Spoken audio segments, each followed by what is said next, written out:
नहीं है। कौम इनसे सवाल कर सकती है कि आपने 120 अरब रुपए करीब कौम के टैक्सेस के पैसे मजदूरों के, ताजरों के, किसके, इनके सनतकारों के लूट के आपने इससे क्या हासिल किया? ला कानूनियत आइन को तोड़ के, और कोई नहीं मानते कि हुक्म है, उनको पता है कि कौम से हमने लूटना है। ये तबाही हुई है और इनको इससे कुछ हासिल नहीं हुआ। एक इमरान खान को इन्होंने जेल में डाला हुआ है, लोगों को निकालते हैं। आप देखो ना, एक एक कारकुन को उठाते हैं, बेकार को या किसी हमारी लीडरशिप को इनको उठाते हैं, तो उनके पीछे आप देखें कितनी गाड़ी हैं पुलिस की, इनका टोटल पैसा करें। मैं तो 120 अरब के फिगर तो मुझे एक सरकारी एक दोस्त ने मुझे भेजे हैं कि इतना करो, इसका कोई चेक नहीं, कोई ऑडिट नहीं, ये एक पैसे को जला दो, खा जाओ, इनसे कोई पूछने वाला नहीं, और अफीसरों को मार धाड़ के मौके दें, और ये पैसा उनका बाहर जाता है। आप देखें कि बलूचिस्तान में जो अरबों रुपए की डेली स्मगलिंग हो रही है, कौन करा रहा है? कौम अंधी है? कौम को इतनी नहीं पता, अरबों रुपयों की जो है 400 टैंकर डेली ईरानी तेल का आ रहा है, उसका कोई टैक्स नहीं है, और वहां अरबों रुपए डेली अफगानिस्तान से फिर वो डॉलर कन्वर्ट करके बाहर भेज रहे हैं। कौन भेज रहा है? इतना बड़ा एक तरफ मसला आप लूट मार करो, कौमी इदारे आप तबाह कर दो, और इनसे कोई पूछने वाला नहीं है। ये चीज़ मैं कहता हूं कि भाई ये जो पैसा कौम का है, ये अपनी अयाशियों पे, अपनी झूठी अना पे, अपने तकब्बर जुल्म पे, ये कौम पे जो है ना ये लगा रहे हैं, और इनको कोई और फिक्र नहीं है। तो इंशाअल्लाह ताला कौम को हम बताते रहेंगे, कुछ भी हो जाए, हम पाकिस्तानी हैं, हमने इस मुल्क में अमन कायम करना है। इस मुल्क के तहफ़्फ़ुज़ के लिए, इस मुल्क की ऐन की बहाली के लिए हम अपना तन मन धन जान लगाएंगे। हम इन बुज़दिलों को आगे हम अब सरेंडर नहीं करेंगे। हमारे किस चीज़ की गिरफ्तारी दें यार? कौन सा गुनाह किया है? गरीबों की हम खिदमतें करते हैं, जूते उठाए हैं, फ्री बसें चला रहा हूँ, चंदे मांगता हूँ। मैं एक पाकिस्तान की तरीके का पहला MNA, जो एक हारी का बेटा, जिसको कुछ मेरे बड़े बड़े बादशाह को हरा के आप हम नफरतें फैला रहे हो।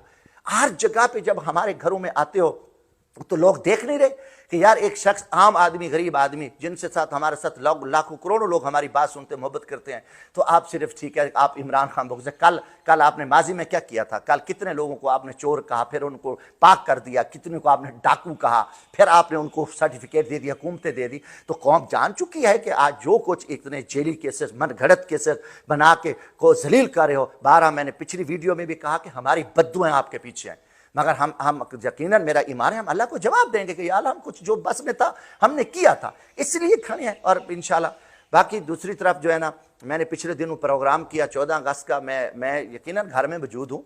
मैं कहाँ जाऊँ, किस लिए जाऊँ? और ये आके डेली जो है ना 10-10, 12-12 पुलिस के डाले और बाकी विगो डाले, वो आके हमारे घरों में दाखिल हो जाते हैं, छोटे छोटे बच्चों को उठाते हैं, फिर थाने में ले जाते हैं, उनको टर्चर करते हैं, और उनको कहते हैं जी आप वीडियो पैगाम दे दो, और आप जो है ना करो, फलां को उठा लो, जमशेदार हैं उनके पीछे लगे हुए हैं। तो मैं DPO मुजफ्फरगढ़ को ये बात कहता हूँ कि देखो आपने आपको एक पास बड़ी जिम्मेदारी है। मैं DC को भी कहता हूँ कि अल्लाह को भी जवाब देना है, मरना है। अगर आप ज्यादतियाँ करोगे, एक जिम्मेदारी ये है कि ये कर रहे हो इनको कुर्सी के लिए, अपना ईमान ज़मीर बेच रहे हो और जुल्म कर रहे हो, इस चीज़ के लिए अल्लाह आपसे पूछेगा। दूसरा, आपके पास सारा दिन टाउट होते हैं, आपको नहीं पता, आप मेरी हिस्ट्री नहीं जानते, आपके पास खुशामती और इन लोगों का जो है ना वो डेरा लगा होता है। ये मेरा घर है, मैंने आइन के दायरे में 14 अगस्त आज़ादी का दिन मैं आया, मेरे ऊपर कोई केस नहीं है और बेगुनाह गिरफ्तारी भी मन घड़त गलत है, तो मैं आया, तो मैं उसमें मैंने क्या गुनाह किया? तो मैं अल्हम्दुलिल्लाह मैं कभी इतनी नहीं कि मैं कहाँ जाऊँगा, मैं कभी भी नहीं गया। बस मेरे चंद दिन में ऑपरेशन था, तो मैंने अपना इलाज कराया और मैं सीरियस तकलीफ में था।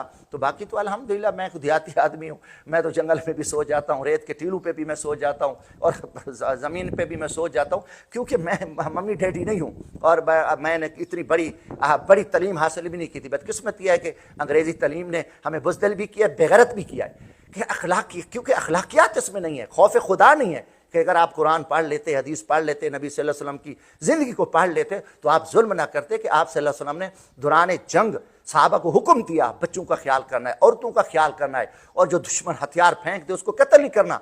ये हिदायत जारी होती, और आप हमारे साथ इस यहाँ पे आप क्या कर रहे हो? तो अगर आप में उस इंसानियत होती, अखलाकियात होता, तो आप कुर्सी ओहदे को थूक देते। आप कहते कि हम किसी की बिला वजह किसी के घर में नहीं जाते, मगर बदकिस्मती क्योंकि आप में ईमान नहीं है, आप बुज़दिल हो और आपको कुर्सी मिली है, ओहदा मिला हुआ है, आप ये हरकतें करते हो। तो मैं ख्याल किया है, और जितने भी आपके लोगों को आप ड्यूटियाँ लगाते हो ये भागते हैं, या आपके SHO की पूरी ख्वाहिश होती है कि कहीं जमशेद दस्ती के साथ हमारा आमना सामना ना हो जाए और वो साइड पे रहे। वो समझते हैं उन्हें इधर रहना है, वो नहीं करते। उनमें जो भी आप इधर करो, वो ड्रामा करो। रात को मेरे घर आए, फिर बेगम को जब आप उठाने आए तो मैं उनकी भी मेहरबानी समझता हूँ कि जिन्होंने कोई ऑफिसर को सलाम है कि जिन्होंने ख्याल किया कि एक 4 माह का बच्चा है और औरत को हम क्यों उठा के जाएं। मैं इतनी बेगैरती यार, फिर हमें तकलीफ होती है। मैं बरकर आदमी हूँ, तो मैं इतना कहूँ मैं कि मेरी पूरी फाइट है इस जगीरदार हूँ, इस फरसूदा बुज़दिल निज़ाम के खिलाफ, जिनके बड़े बड़े डेरे थे। मैं लड़ा हूँ, मैंने जेलें भुगती हैं, मैंने मफरूरियाँ काटी हैं। कोई मेरे लिए नई बात नहीं है, मैं हर चीज़ समझता हूँ। फिर आप इन इलाकों में नफरतें फैला रहे हो और ये जुल्म कर रहे हो, तो फिर हम इस पर खामोश बैठे रहें? तो आप जो कुछ कर रहे हो, आप लोगों को उठा उसके घर छापा, उसके घर छापा, ये सारा कुछ, ये आप इन चीज़ों को छोड़ दो। और आपके DSPs की यही काम है, वो भी सारा दिन जो जासूसी पे लगे रहते हैं। तो मेरे अल्हम्दुलिल्लाह आज भी मेरे साथ 5 से 10 हज़ार लोग हैं। 5,000 लोगों ने मुझे हल्फन कहा कि आप मुजफ्फरगढ़ में प्रोग्राम करें। तो मैंने कोशिश की कि मैं जलसे, महंगाई है मुजफ्फरगढ़ का 20,000, हमारा इलाका सरायकी इलाका पसमानदा है, गुरबत है। 20,000 मेरे मजदूर बेरोजगार हुए, चिल्ला रहे हैं कि आओ और आओ। मैं अगर 5,000 बंदे लेके मुजफ्फरगढ़, तुम चलाओ गोलियां, मारो हमें। तो मैंने एहतरामन ये किया कि मैं कि यार कोई नहीं, कि हम जो है ना अपना पुरअमन, जो मेरा आईनी हक है एहतजाज करना, मैंने कभी तोड़ फोड़ नहीं की, कभी नुकसान। कोई मेरा घर है, मेरा शहर है, मेरा वतन है, हमारी तारीख है कि हमने कभी नहीं, हम अमन आगे एहतजाज कर सकते हैं। 5,000 लोगों ने मुझे हल्फन कहा है, आप चाहते हो तो मैं कल आ जाता हूँ, फिर आप मारो। ये चीज़ें छोड़ दो। आप सारा दिन बुज़दिलों के साथ बैठते हो, टाउट चमचे बैठते। मैं आपको पैगाम देना चाहता हूँ, ये हरकतें छोड़ दो। लोगों को, गरीबों को, बच्चों को उठा के किसी साफी को उठा दो, किसी और को उठा दो कि जी उसने क्यों खबर लगा दी, वो क्यों मिला। ये चीज़ें आपको कोई फ़ायदा मत नहीं है। आप इतना अल्टीमेटम मिल गया फलार। और उन इदारों को भी मैं कहता हूँ, खुदा के लिए अपना काम करो। हम आपकी रिस्पेक्ट करते हैं, हमें मजबूर ना करो। आप हर जगह पे इस टाइम मुल्क में नफरतें आग लगी हुई हैं, हमें ज्यादतियां ना करो, बाज आ जाओ। सारा तुम्हारे सारे माहौल का पता है। अफसरों को कहता हूँ खुदा का खौफ करो। मैं IG को कहता हूँ, मैं इनको चीफ सेक्रेटरी को कहता हूँ छोड़ दो कुर्सियां, और जजों को कहता हूँ इंसाफ करो। इंसाफ नहीं करते, छोड़ दो। फिर एक मिनट जाएगी मखलूक, तो फिर इंसाफ करोगे, अल्लाह आपसे पूछेगा। ये इस्लाम पे मुल्क कायम हुआ है, तो इसलिए पूरी दुनिया हमारा तमाशा देख रही है। और जितने लोग ऊपर बैठे उनको कहते हो तौबा करो, खुदा से माफ़ी मांगो और इमरान खान को बाहर निकालो, आने दो, मुल्क में अमन कायम करो। और ये जो मन घड़त जेली केसेस बनाए, फ्री एंड फौरी इलेक्शन करो। आइन 90 दिन का कहता है, और इलेक्शन कमीशन ये नीचे सारा ड्रामा रचा हुआ है। ये हरकतें छोड़ दो और खान साहब को माफ़ी माजरत करो। और इमरान खान मुल्क को बेहतरी की तरफ लेके जा सकता है। इमरान खान ने कौम को इकट्ठा किया, जैसे 1947 से पहले कौम इकट्ठी हुई और पाकिस्तान बना। ये पाकिस्तान हकीकत ना मैं चापलूस हूँ, ना मैं खुशामद परस्त हूँ, ना मैंने पहले भी कहा कि मैं खान साहब के मुश्किल वक्त में आया। जो बड़े बड़े थे वो फ़ायदे लेने वाले, वो सरदार नवाब, वो चापलूस और कमीशन माफिया, वो तो सारे भाग गए हैं। हम मुश्किल वक्त में हैं, पाकिस्तान के लिए हैं। और हमें जलील ना करो, ना आप जलील हो, ना कौम का पैसा लूटो।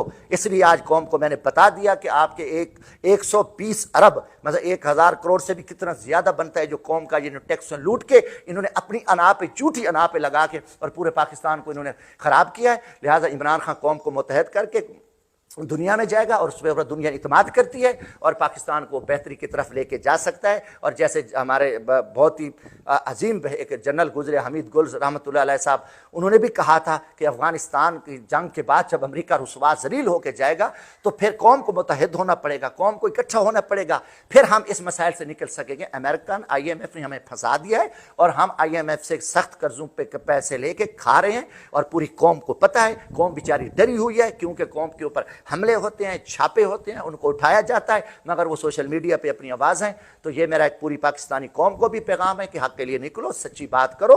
और इंशाल्लाह हम पाकिस्तान एक सीरियस मसाइल से गुजर रहा है और बड़े सख्त हालात में है, मगर जो अक्ल के अंधे हैं, वो तकब्बुर में है, वो अपनी अना के लिए वो उन्होंने सब कुछ इस मुल्क का जो है ना तहस नहस किया हुआ है। अल्लाह करेगा ये कौम जागेगी, इंशाल्लाह पाकिस्तान क़यामत तक कायम रहेगा।